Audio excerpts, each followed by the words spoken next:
Welcome to the New Books Network.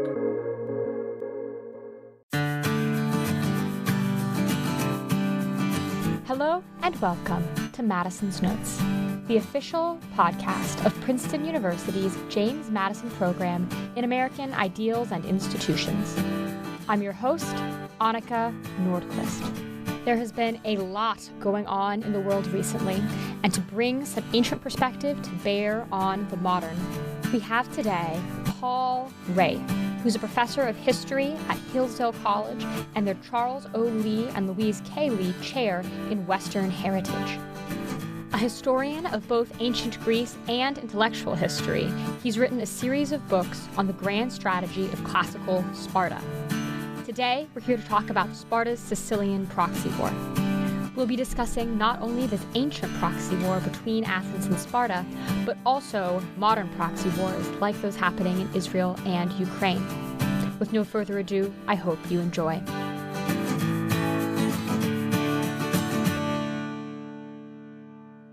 Paul, welcome to the show. It's a real delight to have you.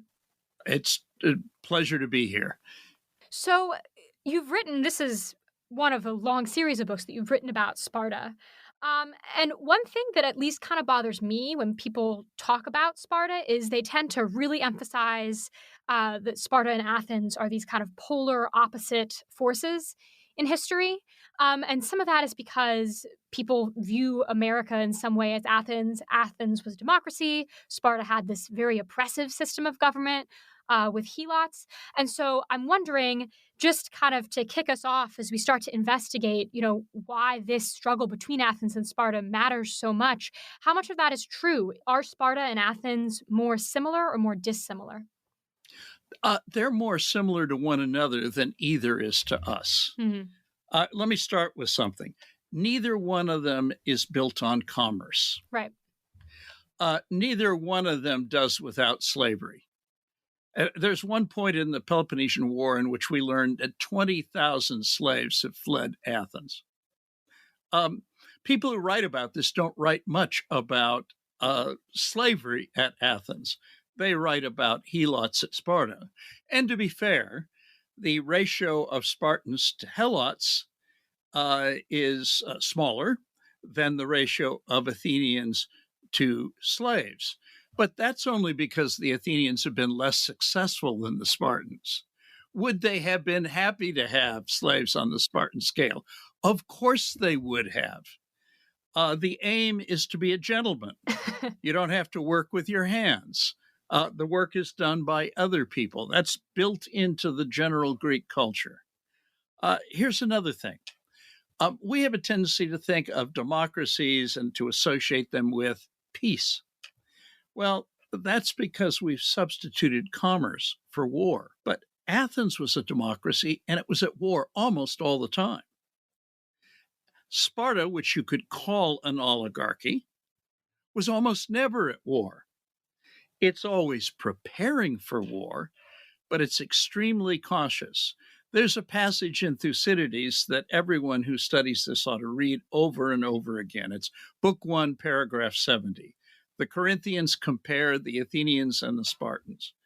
And the theme of it is Athenian audacity and Spartan moderation. So, to think about it in modern terms is a mistake. Now, let me back off from that statement. It's partially true in this regard. Britain in the 19th century, in the 18th century, is a sea power. The United States has historically been primarily a sea power because we were separated from serious potential antagonists by the Pacific Ocean and the Atlantic Ocean. Athens is a sea power. Sparta is a land power. So was Louis XIV's France. So was the Kaiser Reich, Germany.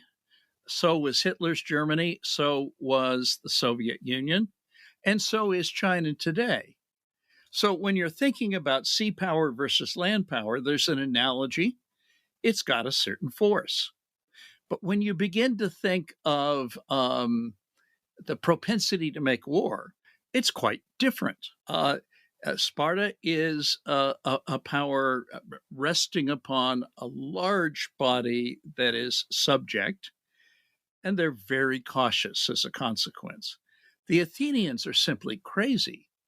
They're out to conquer the universe. And look, they have some reason to think they can. They beat the Persians at Marathon. They beat them at sea at Salamis. They beat them again at Eurymedon. They beat them again at Cypriot Salamis. They have achieved miracles. But when, of course, they go to Sicily, they don't achieve a miracle. So it's complicated. They have a tendency to overreach. The Spartans don't have a tendency to overreach. Now, look, in this series of books, of which Sparta's Sicilian Proxy War, the one recently published, is the fifth, I aim to look at the period from a Spartan angle rather than an Athenian angle, insofar as the evidence allows. What's the point of that? Well, you see things you wouldn't otherwise see. Furthermore, you study Sparta carefully. And when you do, you discover that much of what you find in the modern secondary literature on Sparta is caricature. It's not a grim place to live, unless you think that spring training baseball camp in Florida is a grim place to live. These are a bunch of guys who mess together, who eat together, who go hunting together, who work out together, and who compete in sports and in horse racing. And it's a man's world, yes, although Spartan women are a lot freer than Athenian women are. The Athenian women live, at least those in families that can afford it, in something like Purda. Spartan women are out and about, and we hear about athletics among Spartan women. We don't hear about that among Athenian women. So it's a different way of life, but the key thing to understand is all the other Greeks envy the Spartans. They live the life that people really would want to live. The other thing, Spartans are supposed to be stupid. That's because the Athenians think they're really bright. But it doesn't quite work out that way. One of the things I noticed, and I'd never noticed it before I began working on these books, is the Spartans over and over again outwit the Athenians. They do so in a naval battle in the harbor at Siracusa.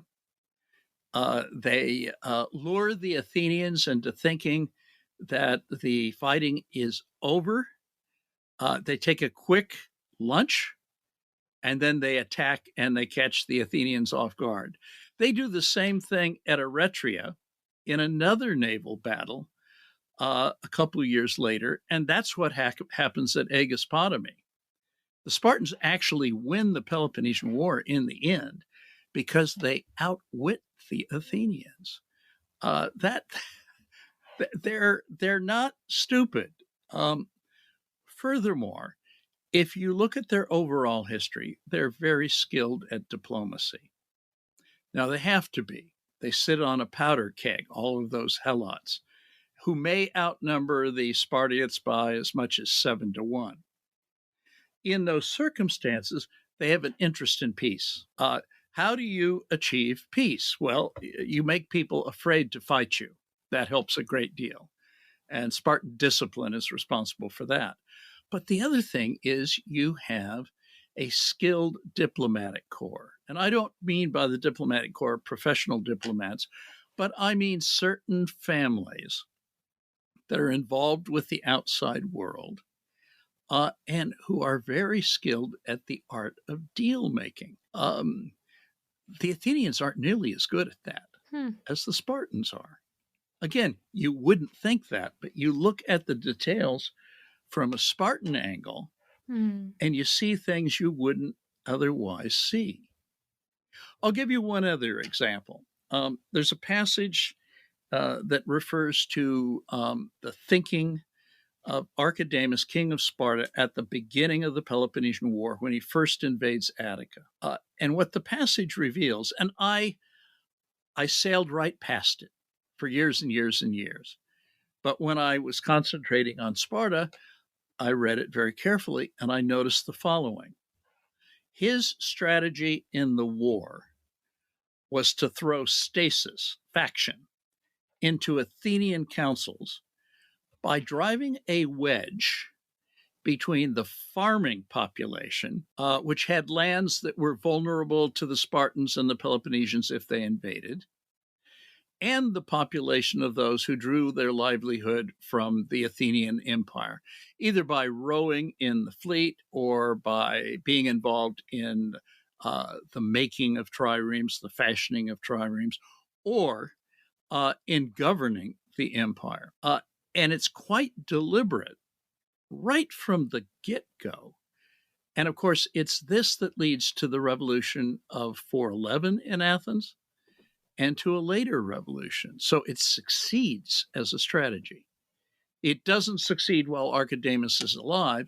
It succeeds when his son takes over and establishes a permanent Spartan or Peloponnesian presence in Attica and prevents the Athenians from farming their lands. So they have a very good idea of how this war could be won. It just takes a great deal of patience. And of course, the Spartans are patient, and the Athenians are not.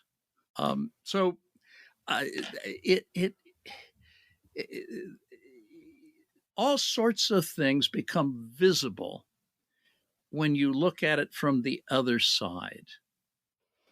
So I really enjoyed that you draw this distinction between they don't have so much in common with us culturally, but you can really actually draw, in some ways, pretty direct parallels in terms of the strategy that they employ in their strategic situations. But I want to pick on one detail in what you just said that really caught me. It's so interesting that other polis would be jealous of the Helots. I mean, from the way you describe them in your book, it seems like they're a big disadvantage. It's a powder keg. It's, having that huge subjugated population makes it really risky to go to war. You're kind of constantly at the edge of war. And yet the other polis are jealous of that. If anything, Athens is able to be so much more aggressive in their international relations because they don't have that issue. So talk me through it. What is there to be jealous of there? Well, keep in mind, there's no such thing as the dignity of labor in antiquity. Yeah. Labor is undignified. And in Greek thinking, people who actually work, especially people who work for clients or who are hirelings, are assimilated to slaves. It's not till Christianity that you get the notion of the dignity of labor. In Genesis, it says, in the sweat of thy face, thou shalt eat thy bread. Now, it's a curse, but it is also a command of God that one work, and therefore it has dignity. And when monasteries are established, one of the principles is laborare est orare. To work is to pray. The other thing is Christianity asserts the essential equality of mankind. St. Paul says, in Christ there is no man, no woman, no Jew, no Greek, no slave, no free. There is no notion of the essential equality of everyone in Greek thinking. So what do you want to be? You want to be a gentleman. And a gentleman doesn't work with his hands. He depends on the labor of others. Well, no one does that better than the Spartans. So yes, on the one hand, the Helots are a disadvantage, and Sparta's antagonists understand that and try to take advantage of it. On the other hand, they are the source of the good life. They make it possible. And look, if you turn to Aristotle's Politics and look at the best form of government in Aristotle's Politics, they have slaves. Yeah. It's built on slavery. So that's the advantage that the Spartans have. Now, this particular book that I recently published is about a proxy war. And I had no intention of writing about that. I was going to do a brief chapter on the Sicilian expedition because it makes Athens vulnerable to Sparta. But then I reread the narrative from a Spartan angle and realized that the decisive moment in Athens' Sicilian expedition is when a single Spartan shows up and puts steel into the spines of the Syracusans and persistently outwits the Athenians, so that he literally snatches victory from the mouth of defeat. And if he hadn't come, it wouldn't have happened. So the Spartans, without making any major commitment, without any risk to themselves except one life, are able to transform the war. That gave me pause, because I began to think, when are there proxy wars? And proxy wars happen when there's stalemates. When you get an enduring strategic rivalry between two powers, neither of which can deliver a knockout blow to the other. And that's true of Athens and Sparta. They fight over and over again to the point of exhaustion. They make a peace in the sense of a truce, and then they go back at it a few years later. Proxy wars take place because it's an indirect way of bleeding your adversary. The nuclear stalemate of the Cold War led to a series of proxy wars. The Korean War, from a Russian perspective, was a proxy war.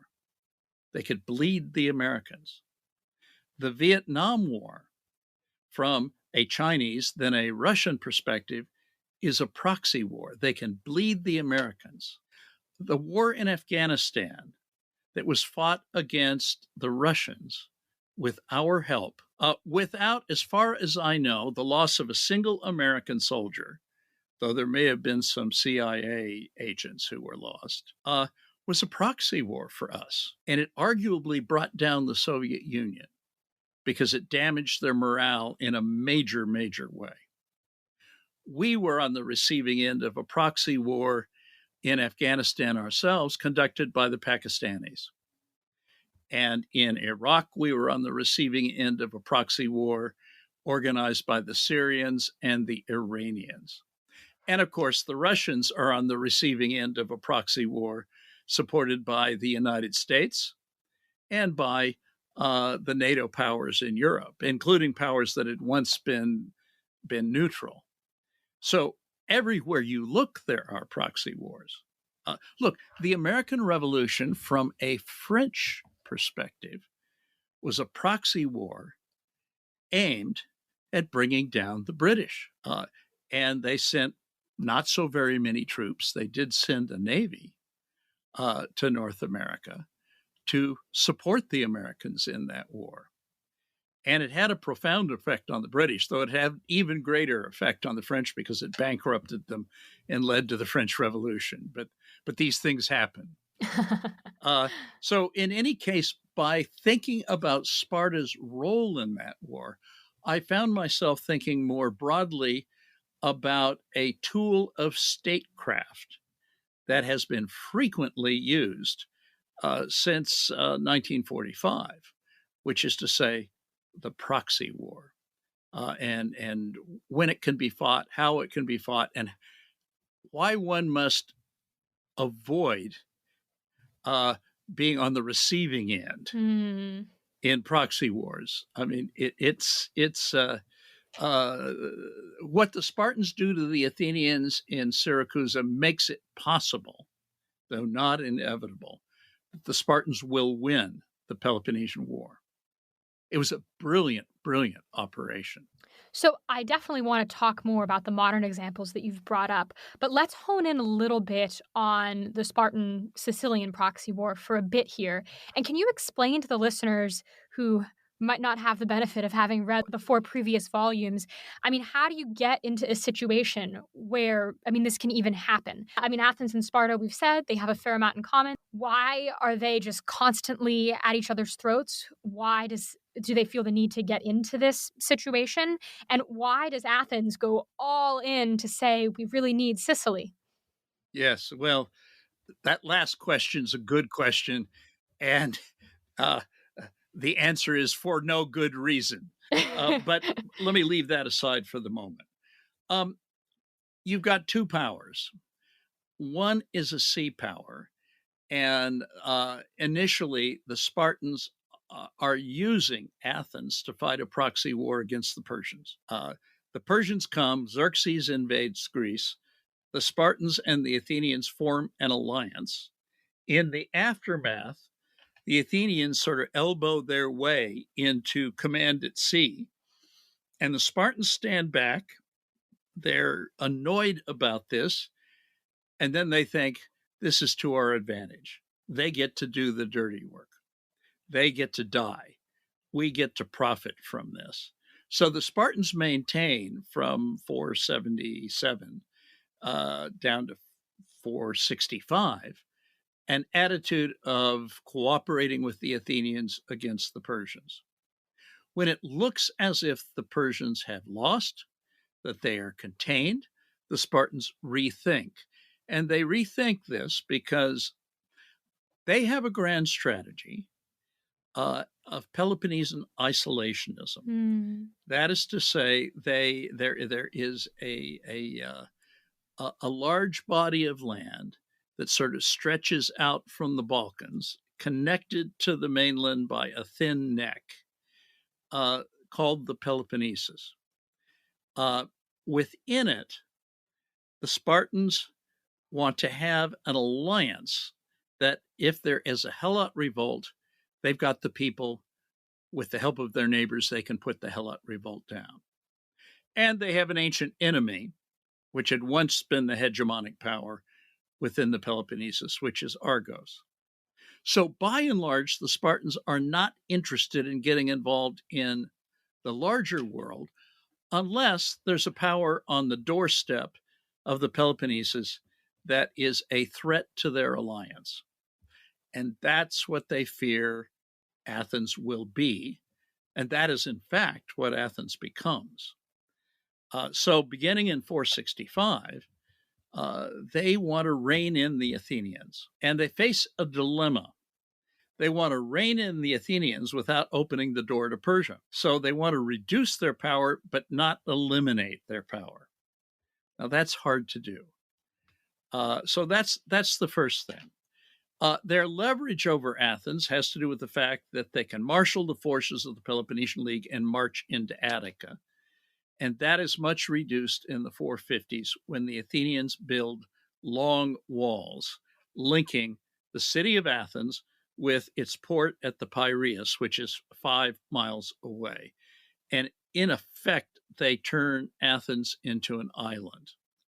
At that point, the Spartans do not have any way to deliver a knockout blow. The Athenians, for their part, can't deliver a knockout blow against the Spartans because the Spartans are a land power backed up by the forces of the cities within the Peloponnesus. Their only hope for defeating Sparta is to break up Sparta's league and to ally with Argos and certain members of Sparta's league and defeat them within the Peloponnesus. So to defeat Athens, Sparta has to take to the sea, but they're landlubbers. Not easy for them to do. To defeat Sparta, the Athenians have to take to the land and put together a coalition that will give them the manpower to overcome what remains of the Spartan alliance. That's not easy to do. So you get what scholars call an enduring strategic rivalry, at a stalemate between these two powers. And then the Athenians, after having come tolerably close to defeating Sparta, which changed Spartan attitudes to Athens, they begin to think, we have to knock them out entirely. Then the Athenians go off half-cocked. which they are wont to do. They are in the grips, I argue, of a kind of erotic longing for grandeur. And I use this word erotic because it's Thucydides' language. Yeah. I'm not sort of shoving sex into politics. Thucydides claims Pericles did that in his funeral oration. The Greeks specialize in putting sex in politics. Yes, so. right. Yes, well, there is that. And look, the expedition to Sicily is really crazy. To begin with, Sicily is something like 10,000 square miles. Attica is about 2,000 square miles. The largest city in Sicily is Syracuse, and the Athenians go there. They might have been able to defeat the Syracusans, but could they take the whole island? Even more important, if they took it, could they hold it? Yeah. We took Iraq. Could we hold it? We took Afghanistan. Could we hold it? Or Hannibal. Yeah, that's right. Yes, but at a price. And can they pay that price? They don't have the manpower. So the whole project is crazy. Furthermore, it's very difficult even to be victorious against Syracuse because your supply lines are 800 nautical miles long through very rough seas. And the technology of sailing ships is such as to make that difficult and in winter impossible. And the technology of warships, they're flat. Yeah. So in a storm, they don't stand up well. And the Mediterranean can be very stormy, especially in the winter. So this is a very, very bold move. And it involves sending large numbers of men. And they come fairly close to winning before the Spartan Gylippus shows up because the Syracusans aren't ready. And that's a normal human thing. Athens has never attacked before. Hamas has never made the kind of attack that made on Israel in the last few weeks. The Russians, when they invaded Ukraine, thought the Ukrainians would be a pushover. They sort of ignored that they'd been preparing since 2014 for such an invasion. It's very easy to fool yourself. Yeah. But the Syracusans don't believe anyone's going to come from, I'll call it Eastern Greece, from the Balkans against Syracuse, because nobody ever has. And there's one Syracusan, and his sources are good, and he warns them, and they ignore him. So they're not ready. Their hoplites are not disciplined. They haven't been building ships. They have a bit of a navy, but not enough of a navy to take on the Athenians. Their population is probably as large as the Athenian population, but they're not inured to war. And so the Athenians arrive and sort of step by step begin to wall them in, which is to say to starve them out. They control the sea. If they can get control of the land and wall Syracuse in, they win. And the Syracusans organize themselves and resist, but kind of half-heartedly. And then Gylippus shows up. Well, all it takes is a Spartan to drill the Syracusan troops who outnumber the Athenian troops and to use them intelligently. And he does the same thing over and over again. He creates a diversion. The Athenians focus on the diversion. He waves his left hand, and then with his right hand, he strikes them somewhere that they are neglecting. And he does it 3 or 4 times, outwits them over and over again. So look, when you engage in a military operation, you have to weigh the risks and the rewards. In this case, the potential rewards are tribute, but at a price, because you're going to have to garrison the place, and that's going to cost money. And can the garrison be large enough really to hold it in the long run? That's very doubtful. The risks are that you lose everything. and they get defeated.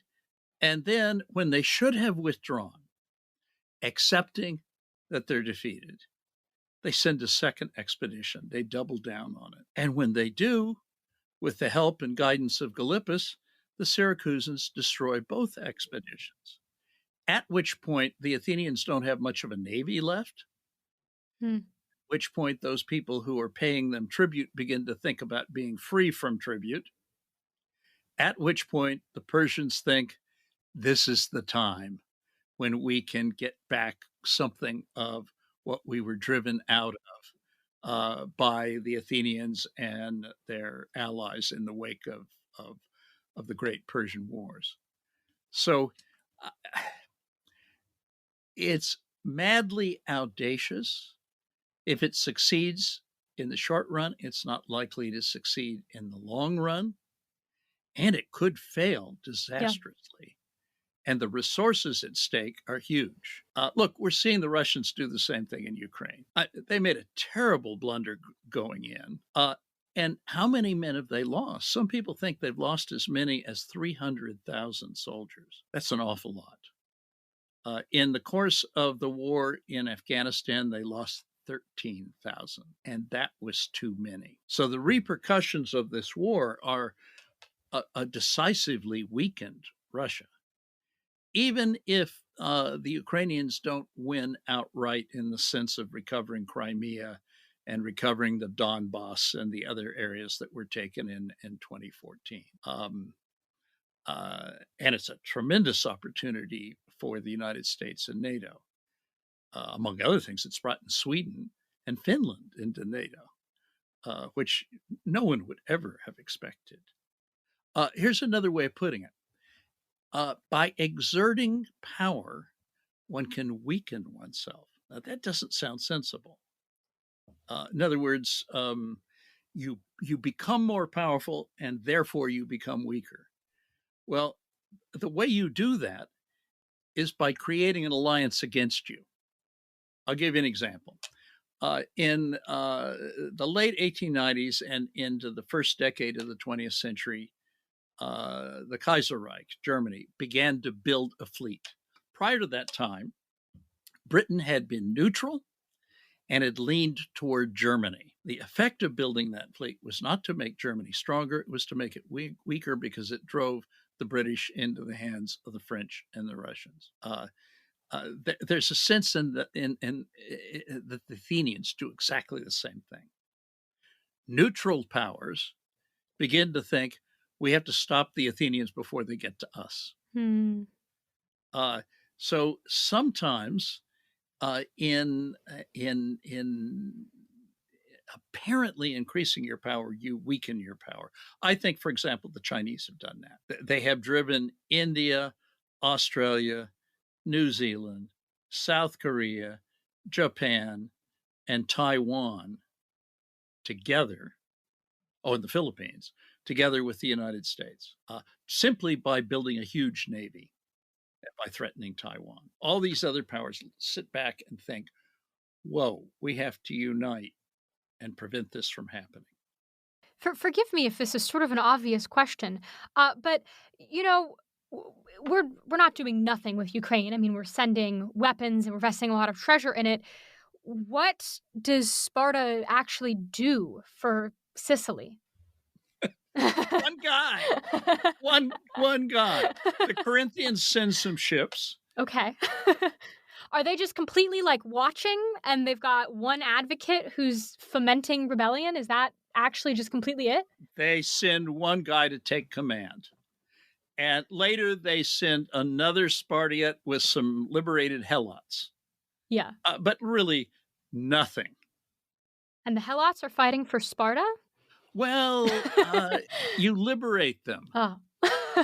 There were liberated slaves who fought for the Confederacy. Wow. Well, and see, look, in certain places, South Carolina and Louisiana, there were freedmen who owned slaves. There were plantations owned by Black people. Not very many. I mean, this is not a big thing. It's an anomaly, but they did exist. And there was a black militia in New Orleans that fought for the Confederacy, more a tan militia than a black militia, but you know what I'm talking about. There are Helots who are willing to fight for Sparta in exchange for not only a freedom but a promise of land. Mm. And why are they willing to do this? Because they think the Spartans are going to win, and they're not going to get their freedom any other way. So the Spartans like to use them abroad, where they're no threat to Sparta. Right. So, and they start doing this in the Peloponnesian War. Brasidas takes a host of these people up to Thrace at one point. Gylippus doesn't take them with him, but later they send some. Not so very many. But look, Sparta's contribution to the war is really this one guy. That's all it takes. The Syracusans don't need money. They don't need weapons. They can make their own. Whereas in our situation, the Ukrainians need the weapons. They don't need the men. They've got their own. So as far as I know, not a single American serviceman has died in Ukraine. It's war on the cheap. There are many people now are talking about the cost of this war. I mean, in comparison with a serious war, it's nothing. And what you gain from it can be tremendous. It's well worth what's being spent. Well, I guess where I would push on that is, and I'm curious how this pans onto the ancient situation. I mean, I don't think that we were going to go to war with Russia were it not for the proxy war. I mean, maybe you disagree. And I guess similarly, if we look at the ancient war, Sparta and Athens, were they going to fight if not for the proxy war in Sicily? And if they did, how would it look different? Well, they were. They were eventually, no question. Both sides, if given an opening, they would have taken it. I do disagree with you about Europe. And I'll tell you who's on my side, who thinks that as goes Ukraine, so goes their own security. Lithuania. Oh, yeah. Latvia, Estonia, Finland, Sweden, Poland, Romania, the Czech Republic. In other words, everyone who was either neutral or in the Warsaw Pact thinks their own future is at stake in Ukraine. And since most of those states are in alliance with us, the Russians take Ukraine and then move on, and they talk openly about restoring the Russian Empire. And remember, the Russian Empire included Finland. It included a chunk of Poland. It included Lithuania, Latvia, Estonia. And under the Warsaw Pact, it included the Czechoslovakia. So there's a lot more at stake in this. The Russian project, the Putin project, will not get off the ground if he stopped in Ukraine. I'll try not to get us sidetracked on this. It's a big topic. Yeah. I mean, I guess again, as with the Athenians and Sicily, there's a question of capability. I mean, would Russia have had the capability to? I mean, Ukraine is humongous. It's really hard to get through all of Ukraine. They can't do it. A lot of that is because of us. A lot of that is also just because of Ukraine. They thought they could. Yeah. They went in to take the whole thing. And, they operated on the presumption that the Ukrainians wouldn't fight. And by the way, we did too. Yeah. Joe Biden offered Zelensky a ride. And he said, I don't need a ride. I need ammunition. So and Ukraine was just a stepping stone. And it has tremendous resources. One of the things it has is most of the Soviet Union's weapons were fashioned in the Ukraine. One of the reasons they've done well in this war is they have an awful lot of people who know how to create weapons. And they have been preparing for 8 years before the Russians came back a second time. and they were being trained by the British and to some degree by us. Now, there's an irony in this. You know, the javelins missiles that were so very important against the Russian tanks. Obama denied the Ukrainians Javelin missiles. Trump let them have Javelin missiles. When Biden came in, he stopped the flow of Javelin missiles. So the Obama-Biden foreign policy had to be completely reversed when Zelensky said, I don't need a ride, I need ammunition, which put Biden on the spot. And after the disaster in Afghanistan, I think politically he couldn't afford to say to Zelensky, no, we're not sending any ammunition. We may be doing the right thing, but at least at the beginning, it was for the wrong reasons. The only question to be asked, you know, if you wanted to make a case against Ukraine, what you would say is the thing that really matters is Taiwan, and we are weakening ourselves vis-a-vis Taiwan. I don't think that's quite true, because any kind of war that's going to take place in the Pacific is going to take place at sea and not on the land. I was present at a gathering, and I can't tell you what gathering. The best kind. Yeah, a lot of leading people were there. And one former military historian who had fought in Iraq was arguing for sending tanks to Ukraine. Someone said, how many? He said 1,000. And he says, we'll never need them. We are not going to fight a war on the continent of Asia. These things are going to be fought out at sea. And in a place like Taiwan, tanks are useless. Just look at the mountains, and that tells you everything you need to know about it. Here's another way the Ukraine war was a gift. The Japanese have doubled their military budget from 1% of GDP to 2% of GDP. Now, that sounds like nothing. But Japan has the third largest economy in the world. So if you double your military budget, it's huge. And they're right next to Taiwan. The southernmost island in the Japanese chain is closer to Taiwan than the ports in mainland China are to the landing places in Taiwan. So Vladimir Putin I think he should be honored in the United States as a benefactor, just as the Athenians should be honored in Sparta as a benefactor when they decided to send their troops to Sicily. It's kind of interesting that as this conversation has gone on, we've come back all the way full circle to the eternal, are you a land or a sea power? But I do want to ask, I mean, we've covered Ukraine, but there's a really recent, and so recent that I worry it's too soon to really chat about it, but recent unrest and terrorism in Israel, which is in the process of becoming really a hot war, and it's unclear how the U.S. is going to participate in it.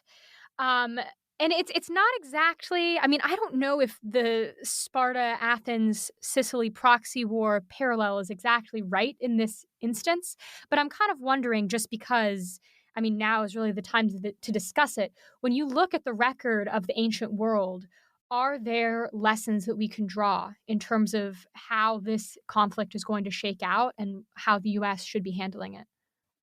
Well, look, one general lesson, both from the Sicilian expedition and from our own experience with proxy wars that we prosecuted and proxy wars that were prosecuted against us, is you don't want to be on the receiving end when the other side has got sanctuaries very near where you're fighting. In other words, if we can't go into Syria and Iran, we should think twice about getting involved in Iraq.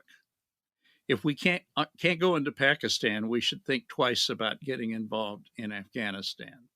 Now, this situation is a little bit different. This is an Iranian proxy war. They've paid for it. We've helped them pay for it, of course. Yes, yeah. They've paid for it.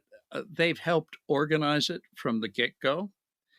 And I don't know if you know this, but in the last few hours, the Israelis have bombed the airport in Damascus in Syria and the airport in Aleppo to prevent a plane landing that was carrying anti-tank weaponry on a fairly large scale to the Shiite forces in Lebanon. What the Israelis fear is a second attack involving missiles from Lebanon, Hezbollah in this case, to coincide with the troubles that they're having with Hamas.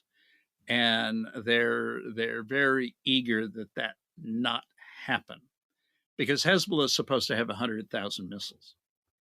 So the Iron Dome, and I've actually visited the Iron Dome in Jerusalem, the Iron Dome's not going to be able to stop a barrage on that scale. So this war could get much bigger. I mean, I could imagine an Israeli surprise attack on Hezbollah aimed at destroying those missiles. And boy, would it be big. Most of the missiles are in the basement of mosques and schools and hospitals and so forth. So it would be, you'd see explosions like we've rarely seen. It could be that what will happen is the Israelis will take Gaza step by painful step, and you'll have a war of attrition there.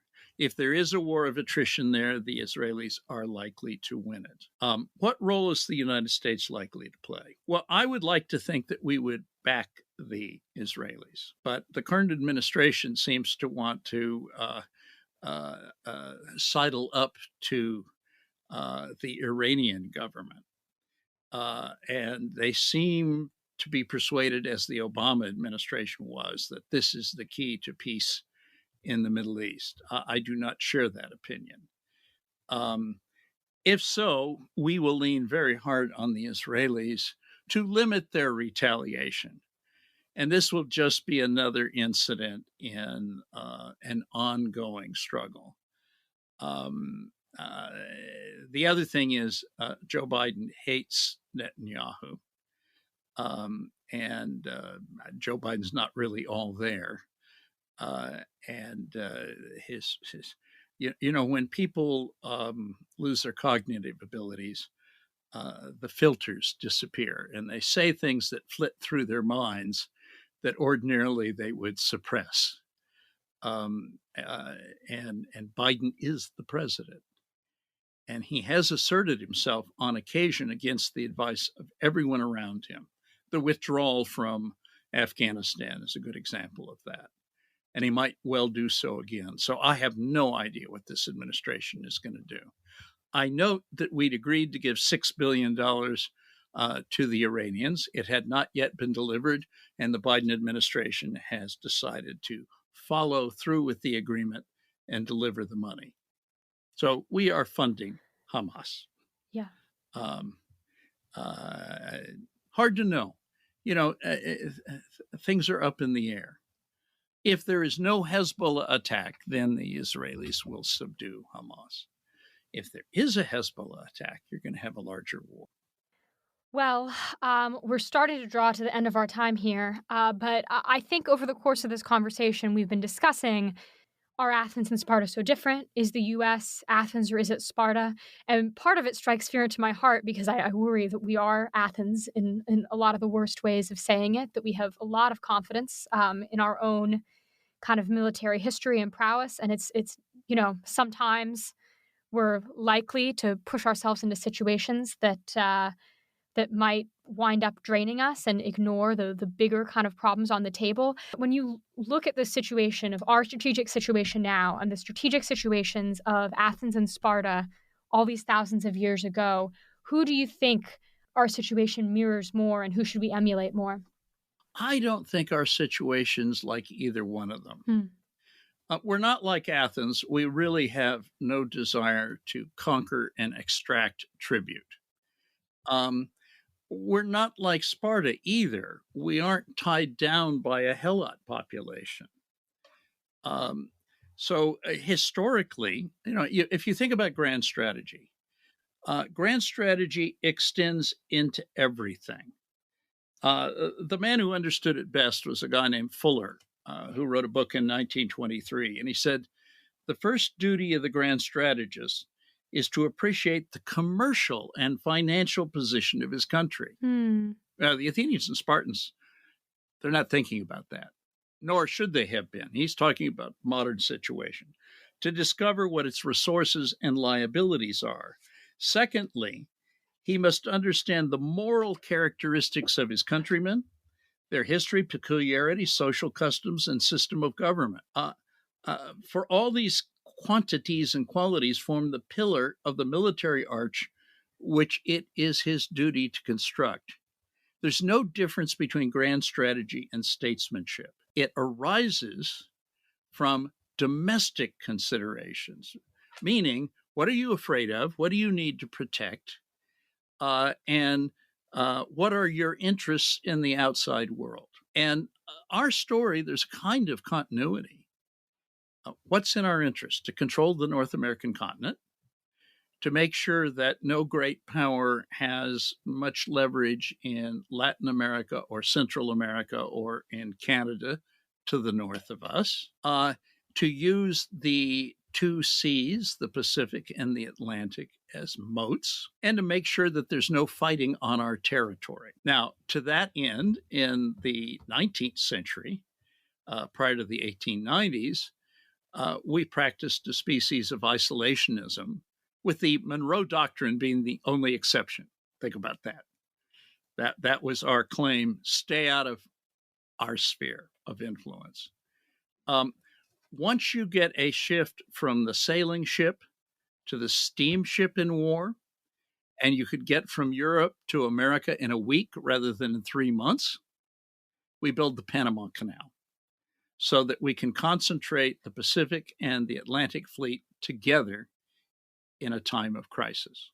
And then we then begin to think about making sure no one power controls Europe and no one power controls Asia in such a way as to have the kind of resources to be a real threat to us. All right, the technology has changed further. Things are much faster now, but the fundamentals are the same. And so the question is, how do we prevent Europe from coming under the domination of a single power? This would be Russia. That's relatively easy to do. How do we prevent Asia from coming, and the offshore islands, from coming under the domination of China? That's harder to do. I want to make a suggestion that our foreign policy establishment for the last 30 years, Republican and Democratic, has been a disaster. We built up Russia. We loaned them the money. We encouraged our corporations to develop their resources. They are powerful now because of us. We did the same thing with China. We created a rival, and we averted our gaze from the dangers. And we did it under Republicans and Democrats alike. And the foreign policy establishment that got us into this mess is still running the show. And they ought to be pushed out and replaced, because they, as practitioners of grand strategy, they are a disaster. All right. Well, I know that we have a hard stop, but I really, really appreciate your time and your insight. And as a recovering classicist, I guess, it was really, really a delight to read your book. So thank you again. It's going to be linked in the show notes for any of the listeners who would like to purchase it. Okay. Thank you very much. Take care. Well, there you have it, Madisonians. Paul Rahe on his recent book, Sparta's Sicilian Proxy War, in his series, The Grand Strategy of Classical Sparta, which is linked in the show notes if you'd like to check the book out.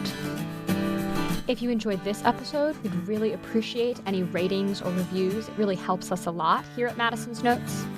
You can also find out more about the Madison program and what we do on Princeton's campus at jmp.princeton.edu. There, you can find recordings of all of our previous lectures and a schedule of upcoming events that we're hosting. You can also find us on social media, on Twitter @Madison Program, as well as on Instagram and Facebook. Thanks so much for tuning in, and we'll catch you next time here on Madison's Notes.